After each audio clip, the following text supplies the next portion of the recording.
Hi, I'm Teresa Street, and this is the Puppy Payoff Path. I'm so glad you're here. Today, I want to talk about the first small win that changed everything. There's not one. I just want to give you a couple of things that have happened to me whenever I was researching and kind of reading about like what should this episode say. The first thing that came up was, when did you track your first week of spending? When was the first time you tracked a week of spending? And I don't know a time that I didn't do that. So if you're not tracking your spending, start there. That's a good place to start. Because if you don't know where your money is going, then you don't know how to fix it. So start with tracking your spending for sure. There's so many different apps you can use. There's just a simple spreadsheet that you can use. Our main tracker is a numbers spreadsheet. So, it's not anything fancy. It is pretty intensive because my husband is a engineer, so it looks like a whole nother level, and it's got several sheets that link anyway. So we have been tracking the whole time we have been married, and I've never not tracked. I've always tracked, because how do you know how much money you have left to spend if you're not tracking what you're spending? Now let's get to the fun stuff. The first debt that I paid off, when I refocused on debt, the first thing I needed to know was what the situation was. I needed to know how much we owed and figure out what our margin is. Now, margin is the amount between the amount that you make and the amount that you spend in a month. It's just basically your budget, what comes in, what goes out. The difference hopefully is a positive number, and you have a little bit of wiggle room. So once you come up with your margin, then you can decide, what you can do with it.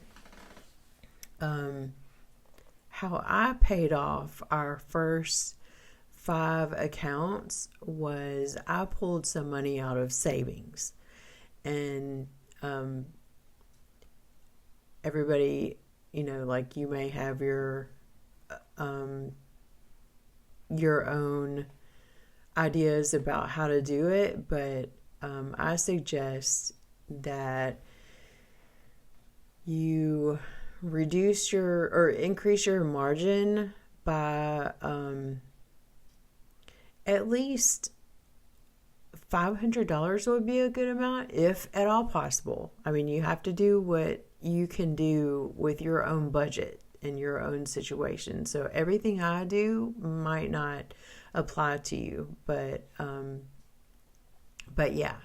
So next thing I did after I paid off the 5 accounts, I figured out how much I was spending on the minimum payments for those accounts, and that is an increase to my margin. So if my margin was, say, $500, and I paid down 5 accounts that were $100 each, that means that my margin is now $1,000. Those are not real numbers.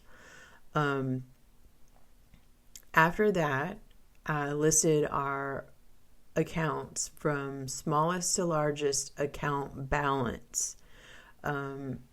Depending on what system you are using and who you follow, you may be told to do the what's called the debt snowball, which is pay off the smallest balance accounts first.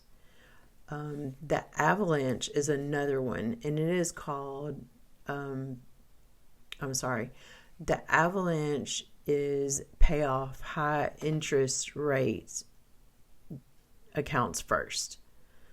So it's whatever is your preference. However, I was taught that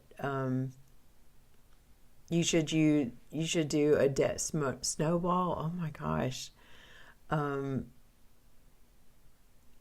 And that is a way that you can really get engaged, because if you're playing a game and you get a couple of points or get some wins right off the bat, then it's a great way to keep you engaged and make you excited, because you got something under your belt, and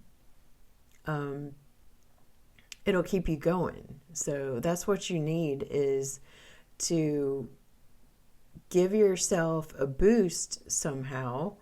And for me, that's as soon as I pay off an account, that's so exciting, because that's one step closer to retirement for me.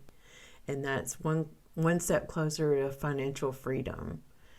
And I just love a good game. I love puzzles. I love figuring things out. So honestly, I don't know why it's taken me so long to come to this. I think I was distracted by other things, but that's another podcast. Okay.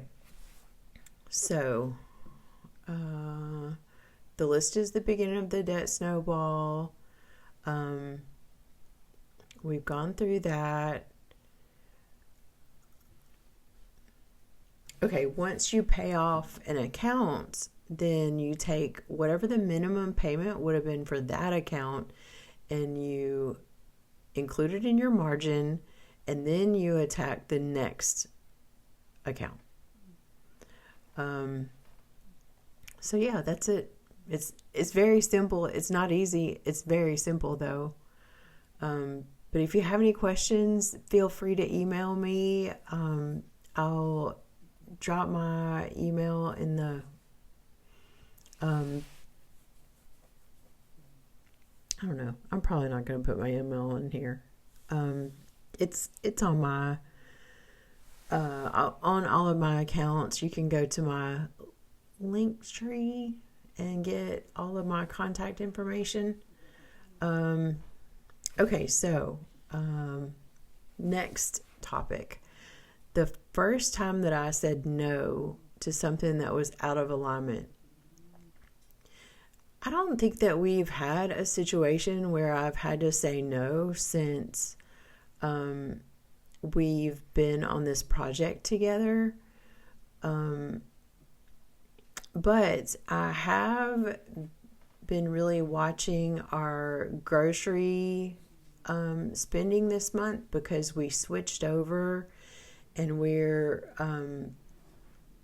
actually counting all the things that are actually groceries. And that's like pet food, cleaning supplies, like anything we get from Amazon that is, more like you would buy from a grocery store.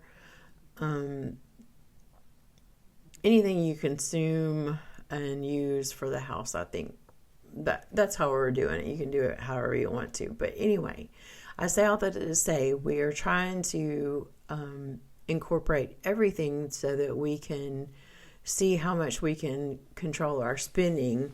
And this week, I switched up our grocery list and I bought some smaller amounts of some things instead of buying in bulk from Sam's, just because buying in bulk is great because you get more bang for your buck, but you're still spending extra money. And so sometimes if I'm trying to reduce the amount we're spending, I'll just go ahead and get the smaller thing, and just we'll figure out next month how to schedule maybe bulk buying a little bit differently. That's just an idea that's rolling around in my mind right now. The first time you felt proud instead of ashamed. I actually made a story about this, I think, on Instagram yesterday. I was so excited. I drove home from grocery shopping yesterday, and I realized that I did not buy one single thing that was not on my grocery list. Everything I purchased was on my grocery list. And another thing is, I broke my rule of taking a snack with me to go grocery shopping. But like, I was in between meals. It wasn't a time that I should have been eating anyway. So I was in the store. I was in Sam's, and I was walking towards the front. There's like the whole center of the store is snacks. And I just thought, oh man, I'm hungry. And I was like, no, I've already got everything on my list. I'm not going to go walk around this store. I've already pared down our grocery list as much as I can. And I'm not going to break it just because I want a snack. And just then I realized that I had a big old bag of string cheese right there in front of me in my grocery cart. And it was like a gift. It just felt like a gift. So whenever I got outside, I grabbed 3 of those cheese sticks out and had me a little snack on my way home. And let's see. Oh, and another thing is, I don't know where you buy your gas, but if you have like a Sam's or a Costco or, whatever bulk wholesale warehouse place that you can grocery shop at, if they have gas, it's usually a lot cheaper than it is at other gas stations. So that's another idea of saving some money for your budget. Unfortunately, right now gas is just high, so even I was surprised to see the amount per gallon at the gas tank yesterday, but it is what it is. That's how it was. Every choice you make is a vote for the future you want. Thanks for choosing progress today. I'll meet you back here at the Poppy Payoff path for your next step forward.